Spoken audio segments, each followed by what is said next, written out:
Welcome to Network, a technology news program that also discusses what's trending in social media in and around Africa. MTN has launched its new movie and television streaming service, Front Row.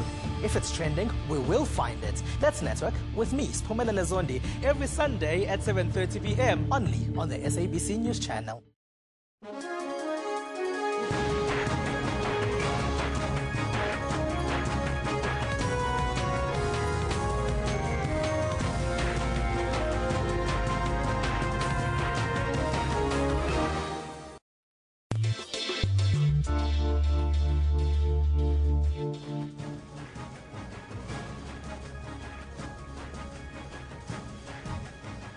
This is Newsroom. Hello and welcome once again from Johannesburg here in South Africa. I'm Evan Jensen. The show, of course, live broadcast from our studios here in Auckland Park. We're also live on YouTube right now, where the whole show as well is available on demand on our YouTube channel. Today, we celebrate Youth Day here in South Africa. The legacy of the 1976 student uprisings during apartheid will be live around the country for the main celebrations shortly. Also, we'll talk to the Mayor of the City of Johannesburg about youth unemployment and opportunities the city is making available to them. There's a look at a special solar panel car built by students, and we close the show today with Soweto Gold, another project by young people here in South Africa. But first, let's get the day's news from Anindo Mal.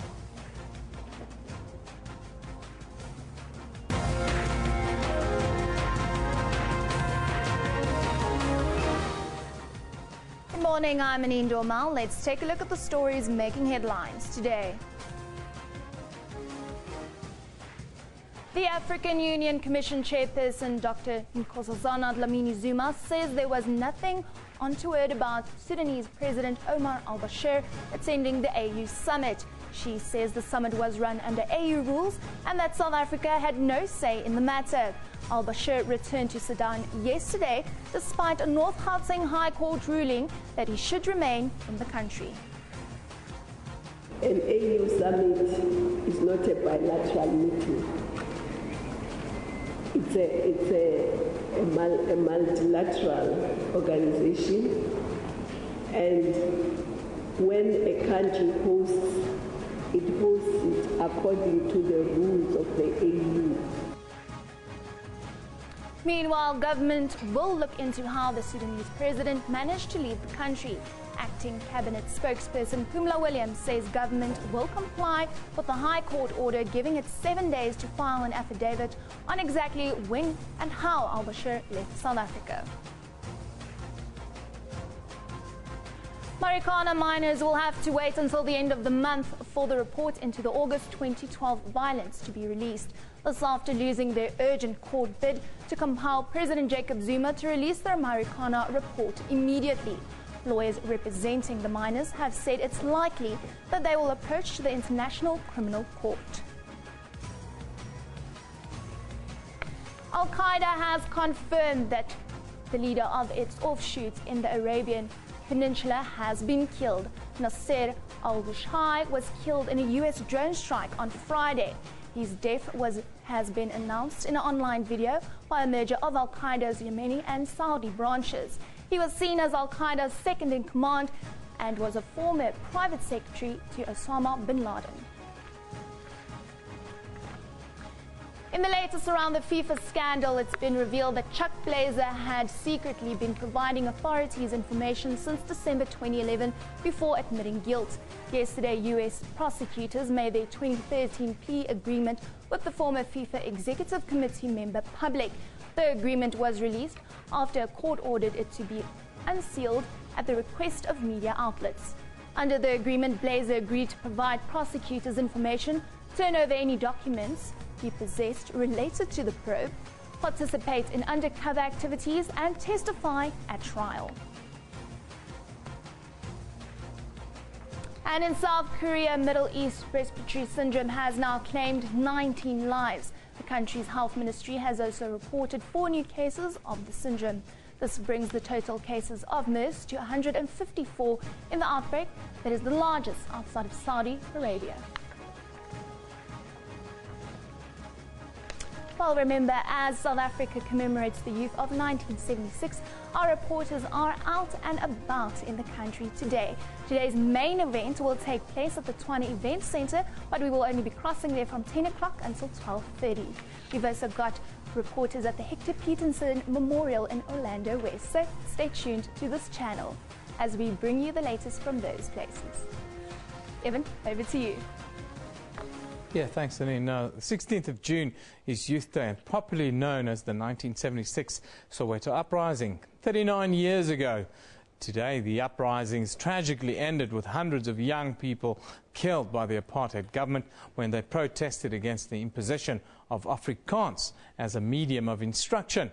A planned peaceful protest march by Soweto school pupils was met with violence and bullets from apartheid armed forces that claimed the life of the first victim of the riots, 12-year-old pupil Hector Peterson. We also remember other fallen heroes in other parts of the country, Anton Franch and Ashley Carroll, atrocities committed during the Trojan Horse assault in Thornton Road on the Cape Flats. Now today, the Department of Arts and Culture, with strong support from the National Youth Development Agency and various other government departments, will lead the Youth Day 2015 celebrations and commemorations with a month-long program of supporting activities to follow. Our very own reporter Gillian Pillay joins us from the Hector Peterson Memorial in Orlando West. A very good morning to you, Gillian. Thank you very much for joining us. A very good morning to you, Evan. You know, there's no place I'd rather be today but here at the Hector Peterson Memorial. It's a spirit that's almost indescribable. A lot of people already coming to pay tribute here, bringing young children, taking pictures, and really a buzz with activity. A short while ago, struggle songs reverberating. You know, it's as much as it is a time to reflect and remember and celebrate. It's also a time just to come here and ponder on and try and join with the spirit of that youth who took up a struggle that shaped the way and the landscape of our country. And, just to give you some historical background, Soweto is richly steeped in history. Adjacent to us is Vilakazi Street, one of the most famous streets in the land, Eben. And we are now here at Hector Peterson Memorial that has really taken on a lot of the activity today. We are joined here by young people who will talk to us about some of the strides and some of the struggles that many of them face today. I'm joined by a young lady. She's going to talk to us just about her first experience here at Hector Peterson Memorial. Hi, my name is Khomalemo. When I first came to Hector Peterson Memorial, I was very heartbroken because I saw the struggles that they went through as young people and things that we cannot do today, things that we are not determined to do. They were so determined to their future and they knew what they wanted actually for tomorrow and the future. So it actually inspires me as a young child to strive more and know what I want in the future. You say you are inspired. What particularly inspires you about the youngsters of 39 years ago? They inspire me by wanting education, being determined to what I want, and knowing what I want now in this year, 2015. So they inspire me to determine to my future and to know what I want. So yeah, that's what inspires me the most, and the leadership that they had, and You said you were quite touched when you came here the first time. What touched you about the place and what you had seen here at the museum? Looking at what they were doing and the things that they were doing, they were marching around during big, and they were not shaken by anything. They just knew what they wanted. They wanted education. That's what they only wanted. They were never shaken by anything else. But then they actually were shaken by the police that shot them. So that's what actually inspires me and shows me to want in the future. Yes. What struggles do young girls, young women face today? We face a lot of challenges as teenage pregnancy. And when you get pregnant during school, it's not a thing that can happen to anybody. So it's not guaranteed that you can go back to school. So there's a high rate of dropouts from school because of teenage pregnancy. Yeah, but we're also talking to young men who will talk to us about the struggles that young men face. You were very touched. You're quite a big leader within your secondary school. What touched you about what you had seen at the museum when you came here the first time? I saw the unity. I saw that the people were united, and that the leadership of 76 was so strong and it was so tight that even the police couldn't break them down. So that really encourages me a lot. You've taken up a leadership role as a young person within your school. Why did you decide on that direction? I'm tired of being a child. I'm tired of being classified as a child who can't do anything. I want to stand up also and be able to lead the people. I'm inspired by a lot of men who led the people, like Mr. Nelson Mandela, Jesus Christ, because I love Jesus Christ. And yeah, I can say so. Yeah, that's right. What would you say are the struggles that young men face, even those who have matriculated, those who have even gone on to tertiary education? Peer pressure is the most high, because even in the tertiary levels, they are facing peer pressure where they are being forced or being advised to take substances and taking substances that are toxic inside their bodies and all of those things. So I just think that it's peer pressure that the young men are facing out there. It's hectic out there. Yeah. What is your message to anyone that's listening to you that has given up hope as a young person that it is possible? I could only say that just keep on believing, believe in yourself and just try. Keep on trying. It's better than sitting at home and doing nothing. You have to go out there and get what you want, because you gotta be excited for this. You gotta be hungry for what you want, because at the end of the day, no one was created to be useless or anything like that. Everybody was created for a purpose. So yeah, that's all I have to say. And so young people have really set the scene, set the spirit here for today's celebration, saying it's within your hands. Take the baton and stand up as youth for what you want. Back to the studio in Johannesburg. Thank you very much, Julian Pillay there, coming to you live from the Hector Peterson Memorial. It is that kind of day today where we reflect Youth Day in South Africa. Well, it commemorates the Soweto uprising in the country. The day is celebrated on June 16 every year. Celebrated in order to recognize the role that young people played in the liberation of South Africa from the then apartheid regime. Let's take a look at some of your views, what you say about this, the only student uprising ever in the world. Here's some of your views. Of course, at SABC Newsroom is where you can tweet us live now and tell us what you think about what we're doing or about what you're thinking. Henry Platter says, 39th youth anniversary, may the spirit live forever. Thank you, Henry. Tosin Badigny says, Happy Youth Day to all young people. Never, never, never give up. I love that. Dimakatso Bocello says, let's also commemorate the life of young people who died around the country, not only in Soweto. Long live the spirit of 76. Yes, we remember Ashley Krill. We remember Ashley Krill today. It is in our hands. That's a lovely picture, isn't it? That's what it's about. It's in our hands. We are building this country. We have to find each other. As young people, as old people, we need to find each other. Different races, we need to find each other. Now, we honor the youth of 76 for forging a path for us for better education for all in South Africa today. Today's pick of the day, tweet pick of the day, comes from Mzwai Wokeka, expressing the long-earned struggle of fighting for better education during apartheid to this day. Iconic pictures there you have on your screens. Thank you. Time for a look now at front pages from around the world. What else is happening on our planet? We start in Europe. Well, the Times reports that 3 women and their 9 children were reported missing last night amid fears that they'd flown to Turkey and that they were trying to reach Islamic State territory in Syria. Now, in China, the South China Morning Post reports that the police arrested 10 people yesterday after discovering powerful explosives. The suspects were allegedly plotting to set off or to cause mayhem and bloodshed during this week's Legislative Council debate on electoral reform there.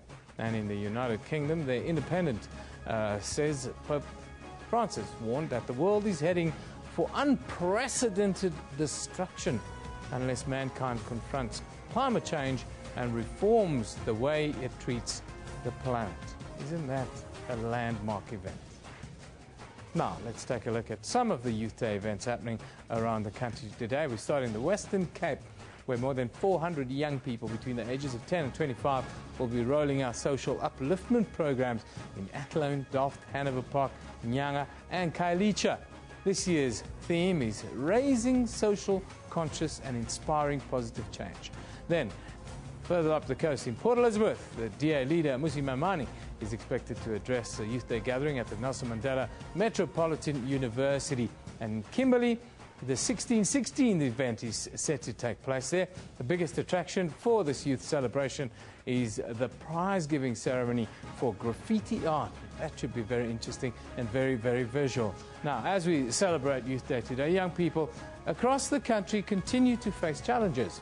Things like youth unemployment, drug abuse, peer pressure remain major issues that young people have to overcome. It's often portrayed as a lost generation here. But are we really lost? Are they really lost? Do they have a voice? Let's listen to what some young people have to say about the significance of today and some of the issues that they are facing right now. So June 16 for me is really, really significant because, yes, we remember that the struggle for the emancipation of young people in this country, economically, socially and politically, is really significant. But I think for me as a young person in 2015 in this country, in the corporate world, I struggle because there's this notion of having to pay black tax and there's a notion of having to pay youth tax. So people in the corporate world don't take me seriously because I'm too young, or they assume that the only reason I'm where I'm at in terms of my success in my career is because of BEE and being black. And so what I'm looking forward to is a South Africa where I will be judged because I'm competent, I'm qualified, and I'm experienced, and not because I'm young and black. Nina Simone said it, we're young, we're gifted and black, and that for me is not something to be ashamed of, that's something to embrace, that's something to run with, and that's something to use as the basis from which I can pioneer significant strides for young people in this country. You're watching Newsroom. We'll be back with you after a short little commercial break. It's Youth Day.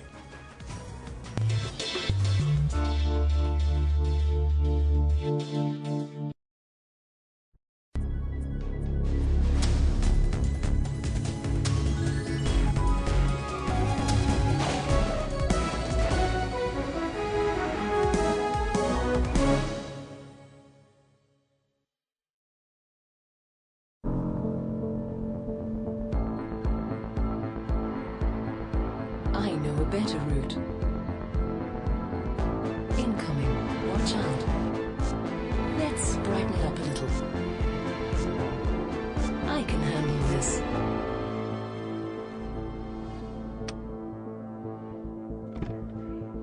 Engineered intuition. The new Audi A6. Fallen heroes. Struggle icons. Watch SABC News for a live broadcast of the June 16 commemoration event, where President Jacob Zuma will deliver a keynote address. Tuesday, 16 June, live from the Pretoria Showgrounds, celebrating the legacy of the 1976 youth, only on the SABC News channel.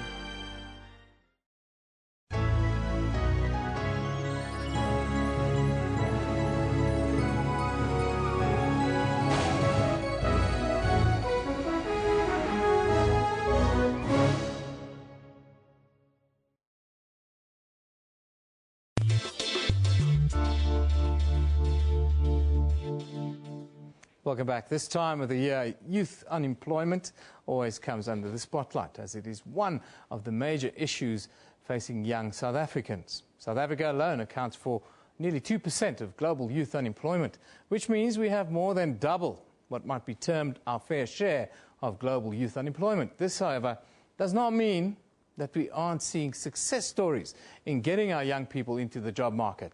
At the beginning of this month, here in Gauteng, the city of Johannesburg launched its Vulundlela Ijozi program, which will link the jobless youth to the opportunities that's around. Now, to tell us more, well, we're happy to announce this morning that the Mayor of Johannesburg himself, Mr. Parks Tau, has joined us. Thank you, Mr. Mayor, and thank you for joining us on Youth Day. Thank you very much.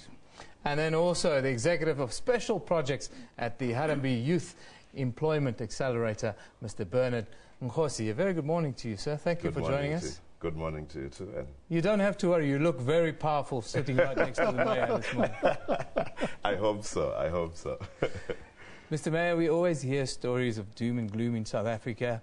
It seems as if we are at effect of our own negativity sometimes. But we're facing this groundswell of negativity around youth employment, or call it young people unemployment. But there are programs that are working.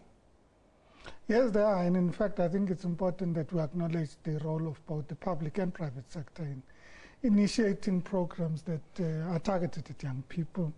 And that's why we've partnered with Arambe, which is a Youth Accelerator program. That's really an organization that's been established with the sole purpose of addressing youth unemployment and ensuring that there's job placement programs, job readiness programs, and we've partnered with them to increase the capacity of the program and to accelerate it to reach as many young people as possible. We're targeting to reach an estimated 200,000 young people within a year to ensure that we're able to channel them into different opportunities. These are educational jobs, enterprise development programs, our own Jozi at Work program, and other initiatives that are there. And I'm sure Bennett would talk about the statistics, but reality is that the young people suffer the greatest brunt in terms of unemployment and poverty, but also access to employment is limited by lack of access to networks, and this is an opportunity to get them into a network of opportunities. That's really what Harambe does, and you've got the last 4 years, you've placed thousands and thousands of young people. Yes, in fact, over the past 4 years, we've managed to place about 15,000 young people into jobs, into permanent jobs, with some of the most well-renowned and some of the most well-recognized brands in South Africa, including Pick n Pay, Discovery, and others in various sectors of the economy. And I think the one thing that has been interesting in terms of the journey that we've undertaken as Arambe is the reality that young people are actually hungry for these types of opportunities. So we haven't had problems being able to source or being able to access candidates who are willing to put their hand up and say, I want to change my particular circumstances and I want to be part of a program that is as broad and that will allow me to be able to work for work, which is our tagline at this moment in time, but to be able to put up my hand and say, I'm going to take my own journey, I'm going to map it out, and I'm going to take the next steps to make sure that I change my particular life. Mr. Mayor, I saw a study conducted last year. It says 900,000 job opportunities for first-time job seekers in Johannesburg. Is the outlook that rosy? Well, the outlook is quite rosy. I should say that if you think about it, there are always job opportunities. It's a question of placement and people taking advantage of the opportunities. And as I said, we have launched what we call the Jozi at Work program, which is also a community co-production model that engages community enterprises in delivering municipal services. And through this initiative would be channeling young people into enterprise development programs. So we think that there are great opportunities out there, and it is about ensuring that people have access to those opportunities. The word that always comes out in the job market or from employers, some people are unemployable amongst our youth. Yeah. How do you view that? Well, perhaps there's some truth to it, but the studies that we've conducted have shown that in reality, there are challenges with young people encounter on a day-to-day basis that if we're able to address, allow us to be able to channel young people into job opportunities within the private sector. And I mean, the major barriers that we're trying to address from an employment point of view include lack of access to networks and essentially information about what opportunities exist, where they exist, and what is required for candidates or young people to be able to access those opportunities. The second one is lack of experience, because most of them have never worked in their entire lives. And the third one, which is perhaps more critical and perhaps an indictment on our education system, is the lack of the appropriate skills to be able to walk into a workplace and be able to be productive from day one. Our program essentially is designed to address those particular issues. And I think with the partnership with the city, we're looking at broadening the range of opportunities and addressing other barriers which we feel are pertinent for us to be able to get more people economically engaged within the city of Joburg. Skills and industries. That's the key words coming out from what Bernard is saying. Is that a key focus for the city? And that's what the partnership is about. It's about ensuring that you prepare young people for employment opportunities. It's about job readiness. It's about training. It's about ensuring that some of them are channeled into skills development programs. So it's about ensuring that you create opportunities for young people, and they're able to access these opportunities. And that's what the Vulindlela Jozi program is about.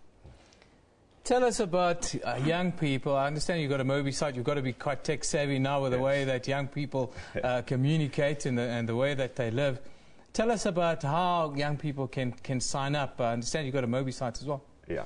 So today we're proud to announce that we've launched the Mobi site. It's called Vulindlela Jozi with an e .mobi, where candidates can apply directly to be part of the program. That is essentially the first step in young people saying, I'm putting my hand up. We've got a number of teams across the city that are doing activations in Eldorado Park, in Soweto, as well as in Diepsloot to register candidates. But we're also going to go on an activation run from the 22nd of June to go to various communities, so we bring the technology closer to them. And this technology is easy to use, and they can apply using their mobile phones. There is a data cost, but it's generally not as expensive as having to access other apps on their smartphones, etc. So we are up and running, and candidates can apply now. We also have a presence at Gauteng Expo, which is in Nasrec, which is also ending today. The economic hub of Southern Africa and one of the cornerstones of the African continent is Gauteng. Are you going to connect what we do here with the rest of the country, with the rest of the continent?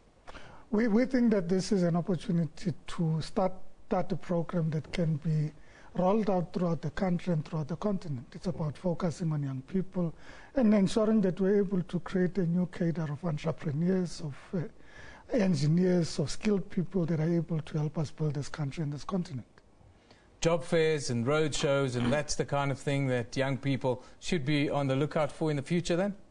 But definitely. And I think beyond that, we're saying to them, there will be opportunities for them to volunteer in other programs, other citywide programs within their communities, as part of the drive towards making sure that they're economically engaged. So we're going to be doing a lot of that across the board.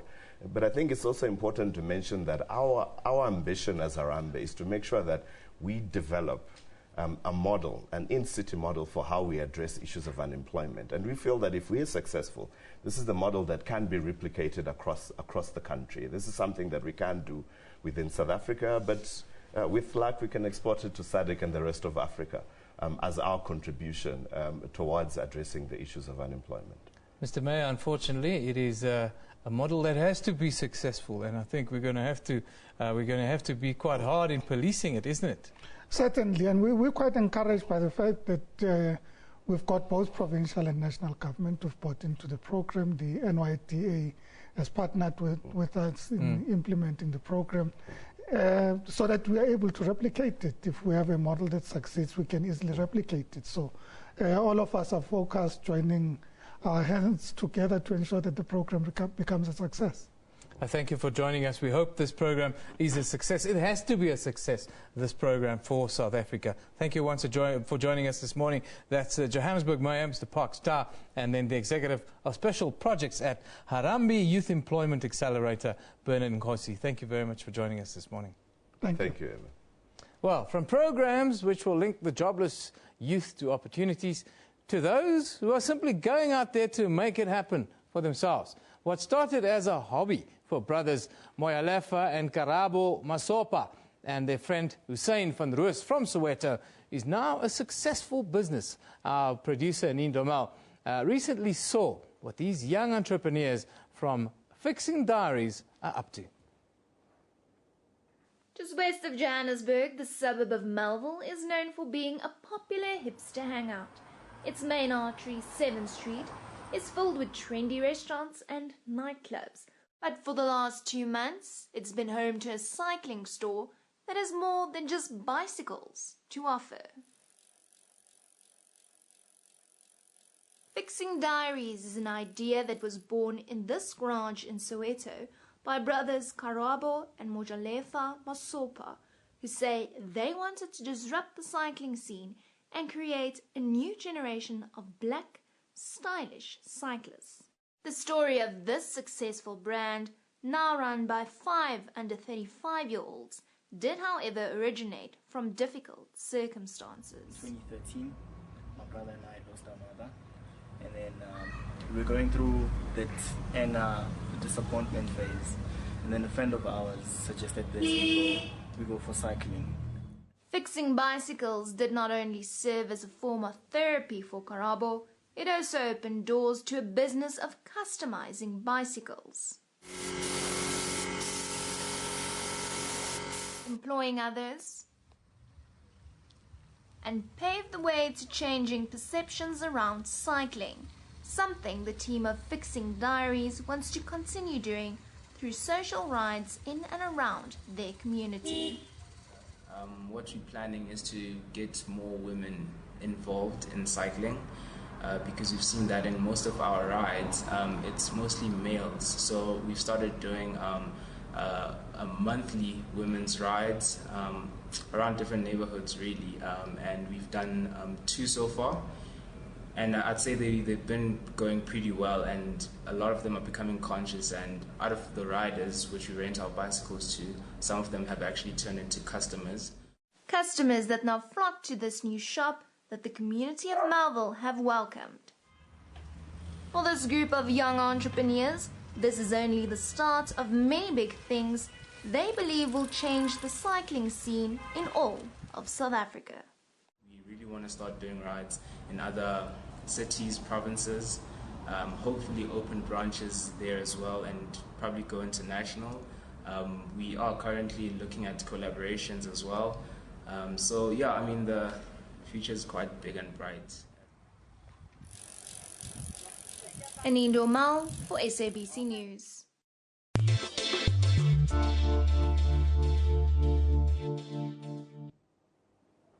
Interesting stuff. Go out and make it happen. Some people just have that spirit, they can go out and make it happen. .com. Now, we continue to celebrate the sacrifices of the 1976 youth. We salute those brave young men and women. Their efforts to fight for a free, democratic South Africa cannot be forgotten. We now look at what you continue to talk about around this issue. It's Youth Day here in South Africa on social media at SABC Newsroom. That's where you send us your views, pictures, thoughts. And if they're really good, we'll add to the conversation. We put them up. David says, a revolutionary Youth Day 2015 to all the freedom fighters who stood against the apartheid monster in 1976. Thank you, David. Much appreciated. Brand South Africa says, Youth of 76 represent the spirit of service and sacrifice. What qualities and ethos will we empower the youth with 2015 worth? Youth Day 2015, that is a legitimate question. Sepeto Blessing says, Happy Youth Day, beautiful people. Take the next step. Youth power. We are the new generation. Yes, you have to make it happen. You have to make it happen. It's in your hands. It's in our hands. This is it. Click this it, IT Solutions. It's Youth Day 2015 today. Just wondering how many of today's youth know what happened on this day in 1976. If they don't know, we will endeavor to inform them here on SABC News what happened on that day. During those days, actually, it wasn't just 1976, it was 15 years of fighting in schools from 1976 pretty much onwards. Now, time for a tweet of our day. This one, the tweet of the day rather, this one from Nelson, and he says, fallen heroes live in the hearts of all the youth. I bow my head in respect while these songs of bravery echo in my heart. June 16, yes. Ashley Krill comes to mind. Now, let's take a look at what is happening on Newsroom's Facebook page today. The National Union of Mine Workers Youth Structure believes that the mining industry still needs to do more to employ and empower young people in order for them to be employable in all industries. Then, the North Gauteng High Court in Pretoria has severely criticized the government for not arresting Sudanese President Omar al-Bashir, saying it was inconsistent with the constitution. The man had diplomatic immunity, really? And the United States is also disappointed that South Africa did not take action to prevent Sudanese president who faces genocide charges from leaving South Africa yesterday. For more news updates on our Facebook page at SABC Newsroom or on the website. Time for us to take a short commercial break. We'll be back with more right after this.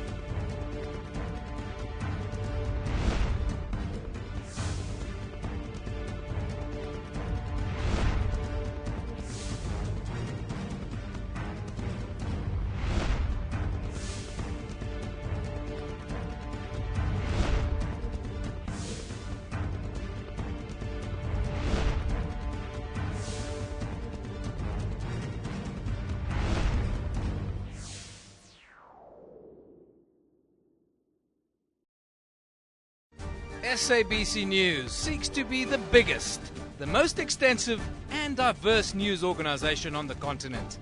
Our mission is to provide accurate and credible news and current affairs programming throughout the day. We are committed to covering every part of the continent.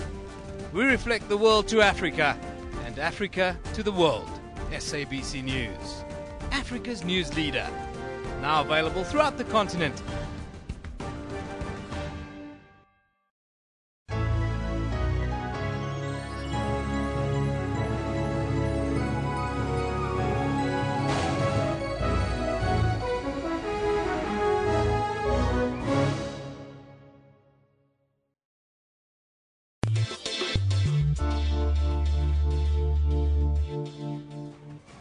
Welcome back. You're watching Newsroom on SABC News. Let's take a look at the stories making headlines today. The African Union Commission chairperson, Dr. Nkosazana Dlamini-Zuma, says there was nothing untoward about Sudanese President Omar al-Bashir attending the AU summit. She says the summit was run under AU rules and that South Africa had no say in the matter. Al-Bashir returned to Sudan yesterday despite a North Gauteng High Court ruling that he should remain in the country. Al-Qaeda has confirmed that its leader of its offshoot in the Arabian Peninsula has been killed. Nasser al-Shai was killed in a US drone strike on Friday. His death has been announced in an online video by a merger of Al-Qaeda's Yemeni and Saudi branches. He was seen as Al-Qaeda's second in command and was a former private secretary to Osama bin Laden. And in the latest around the FIFA scandal, it's been revealed that Chuck Blazer had secretly been providing authorities information since December 2011 before admitting guilt. Yesterday, US prosecutors made their 2013 plea agreement with the former FIFA Executive Committee member public. Well, remember, you can find all of those stories on our Newsroom Facebook page. Just search for Newsroom. You can also follow us on Twitter at SABC News. Gibbon, over to you. Thank you very much, Anina. This week, the University of Johannesburg School of Engineering showcased its innovative solar-powered vehicle, which will take them on a 12-day trip across the southern African border to Namibia and Botswana before arriving back in Johannesburg. Their 4,160-kilometer circuit route starts this week, Thursday, the 18th of June. The solar-powered car, called Ilanga 2, is capable of reaching speeds of up to 130 kilometers per hour using less energy than is needed to power a kettle in the kitchen. That's wow, isn't it? Now, joining us today in studio, well, we have from the community engagement team, Rene Naidu and Kuma Victor. Very good morning to you guys. Thank you for joining us. Now, I want to talk to you about this car, of course. Can we put a picture up of the car, Jan, on the screen? Tell us about the car. Let's start with you, Renee. Tell us about the car, the high points. It must be quite an emotional thing that you go through, the high points, the low points, the difficulties, the triumphs. Well, yeah, it's taken us a few months this year to just work on finishing touches of the car. The car has been involved in the competition for about, I'd say, 5 years, I think. And last year we competed, and I think we came out 5th overall. There's been a lot of pressure over the last few weeks to try and get it finished, but I think there's been a lot of excitement with the team and everyone getting involved. But we're looking forward to the trip. How do you drive this car in the traffic? And then what's the response of people when they see this car on the roads as we see here? I think the biggest response is shock. Everyone just looks at it and wonders, what is it actually? The biggest response we get when we show the car to people is this a boat? And then they see it on the road and it's like, oh wow, it's a solar car. So it's quite a good response. The taxi drivers are a bit frustrated behind you. No, I can imagine. The taxi drivers are frustrated with most of us because, you know, they've got to get the economy going, they'll tell us. Tell me quickly about the route, of course. How are you going to go about this, and then what should people be on the lookout for? Okay, well, basically, as you said, we'll be leaving on Thursday the 18th. Our team consists of about 25 members, 3/4 of the team being technical. Our biggest sponsor, Mitsubishi, will be sponsoring the convoy of 10 vehicles, which we will all be traveling in about 3 people per vehicle. And we'll all be following the route through Uppington and Kimberley, Uppington, and then through Namibia and then back through Botswana, in which we'll be testing the car. Also, the community engagement team, we will be visiting the schools, interacting with them, and also promoting STEM education. Youth Day today. This is the project all about young people, all about the future, isn't it? It's the most interesting thing. I think it's good to see how the youth is now powering a very different movement again. Now we're in an energy movement, and the youth is just driving that. So it's quite interesting to see that continue. There's also a world land speed record that's on offer during the whole thing, isn't it? Yes, there is, yeah. We are hoping to reach that, but at the moment the car is currently this year just going through a test run, and next year we'll be at a position where it can compete at that level.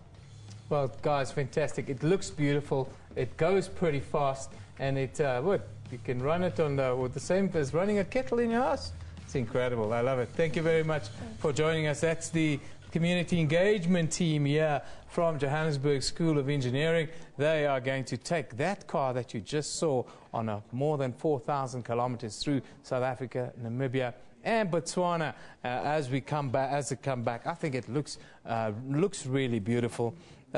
Before I let you go, Renee, you mentioned that you're also going to go into schools and the like.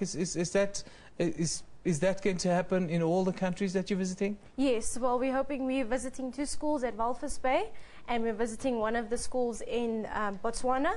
We're also trying to visit some rural areas as well, speak to the children, try and promote engineering education, and get them excited about what we're doing.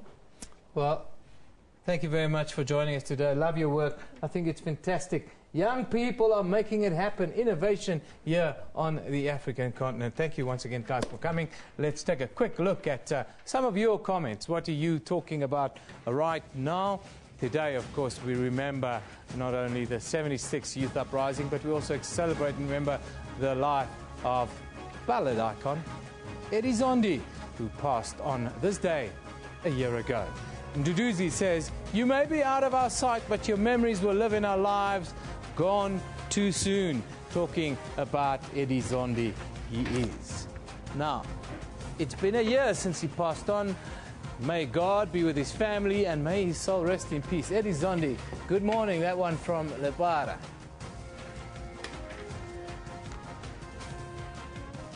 Metro FM SA. Driving me down memory lane. Used to listen to the late Eddie Zondi.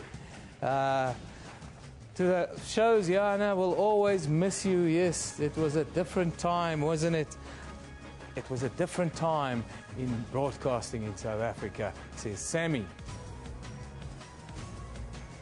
Now, Youth Day will not be complete without the celebratory drink that we do have here in South Africa. Of course, beer is our favorite tipple in this country. I think we drink more beer than most people in the world now. Soweto, township that was known for political resistance against the apartheid regime, and of course home of the late former President Nelson Mandela, as well as Archbishop Desmond Tutu. Like any other township, Soweto has its share of poverty and inequality, but it's also the home of Soweto Ubuntu Kraal, a microbrewery that makes Soweto Gold beer. Today, well, we see some of the youth making a difference in the lives of others through entrepreneurial endeavors. We are joined by the co-founder, and I like this title, the Chief Beer Officer, Ndomiso Madlala. Very good morning to you, Ndomiso. Very good morning to you, sir. Thank you for joining us. I think it's a fantastic concept. There you have it, Soweto Gold Superior Lager. Is that that's the brand new world we're heading into? Oh, this makes me so thirsty, by the way. It does make me thirsty as well, I have to admit. You were just talking about South Africa drinking beer. In this country, we drink 3.3 billion litres of beer a year. It's 60 litres per capita. We are number 28 in the world. And inspired by those large volumes of beer, and of course the micro brewery revolution that started in the Western Cape, I saw an opportunity in starting a microbrewery in a township where you know the most fan base of this 3.3 billion litres of beer consumed is coming from. It's a fantastic concept. I really like it. But tell me about actually the process of putting it together in Soweto. People initially think you're a little bit crazy, and is the taste of beer drinkers changing to a more softer ale type of beer? Oh, well, what we did when we started the project, we actually looked for a third-party brewer who was well-established. We found somebody at Nottingham Road in KwaZulu-Natal who was bring small volumes and bring them up to Soweto for us. The first thing that we did, we went to Vilakazi Street. We invited the community to come and taste. They gave comments on the original recipe of Soweto Gold, which I then tweaked to fit the palate, you know, the palate in Soweto. And, you know, looking at the growth of volumes over time, we then decided it was time that we invested in our own small brewery, which we've since put in Ubuntu Kraal, which has been in operation from July last year. And how has things been going? What are the people saying? Oh, well, we actually invested in only 30,000 litres of capacity per month. I can tell you now that we've exhausted all of that. Unfortunately, how it works with breweries, you need to invest more capital to get more volume. But I have to say we've gotten fantastic support from the GGDA, the Gauteng Growth Development Agency, together with the GEP, the Gauteng Enterprise Propeller. And through those agencies, we hope to be able to double or triple our capacity come summer. At the moment, fortunately, we are in a slow season where there's not so much sales because of the cold weather. But emerging into the summer, we will be too small if we stick to the 30,000 litres, so we need to grow our business. Is the taste of the beer drinker in South Africa, is it changing a little bit? Oh, well, the taste of a beer drinker in South Africa has evolved quite a lot. In the past, you used to have strong brands like Lion Lager, which were actually quite bitter. We've seen the bitterness profile of South Africans going down. I mean, the least bitter beer in the country, which is Cullen Black Label, is the most successful beer in the country. So when I actually did my Soweto Gold recipe, I actually was very well vested with the trends of what the South African beer drinker is looking for. A South African beer drinker likes a less bitter beer and a slightly sweet beer. And with Soweto Gold, we've actually added some specialty malt to give it a very nice caramel taste. In fact, I always tell people that I want to create a unisex beer, trying to attract women into the art of drinking beer. Our fathers will not be very happy.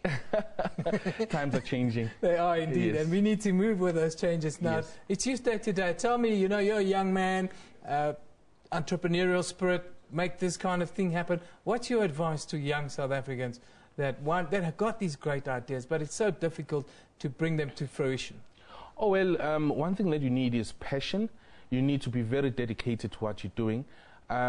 You do not get success overnight, unfortunately, and you have to keep on trying until you reach success. But one thing that I'm very much looking forward to as an entrepreneur, and it's something that can really help the youth of this country, is to partner up with the Ministry of SMMEs to actually tackle some challenges that we faced with in the FMCG industry.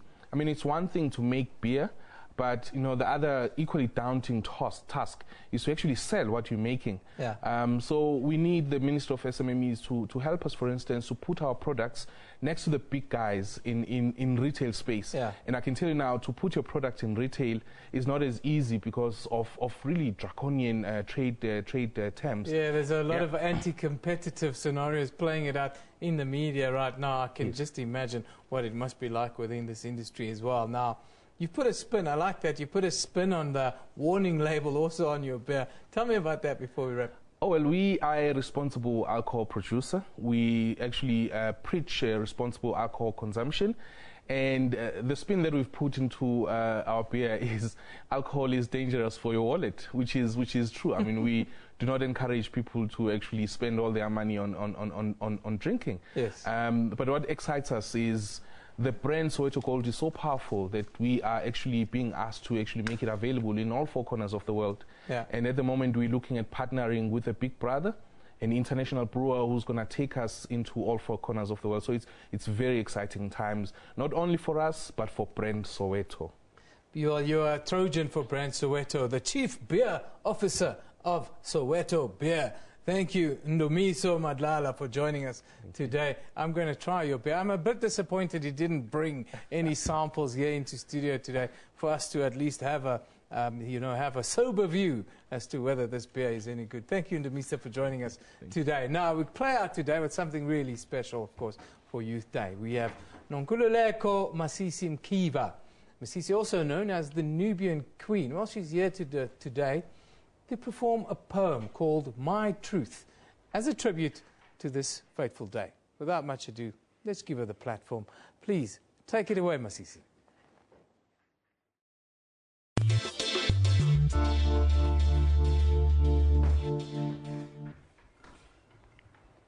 I grew up in a life of shame. Mom and dad never had a name. The father I knew stole my innocence, left me with the seed brought by lust, and now my body is my definition of hate, of shame. The baby was born too late. Innocence taken from me, I gave it the blame. Forced to become a woman at an early age, I wish I also knew how to play. The only playtime I knew was in between the sheets, where I was always the mouse being chased. Dirty hands, those evil stares, I was a slave to these men. Puberty must have hit me at birth, I swear. I knew the meaning of pain the minute my unknown mother gave her last push. Pushing me away from her breast. Not even one suckle from that love, but she didn't care. And all the time growing up, I asked her, where? Where could I find her? Where? How I wish someone would care about my truth. Heartless as I am, I still wish, still dream. However blinded is my vision, I still can see clearly into my past, my scars, my truth.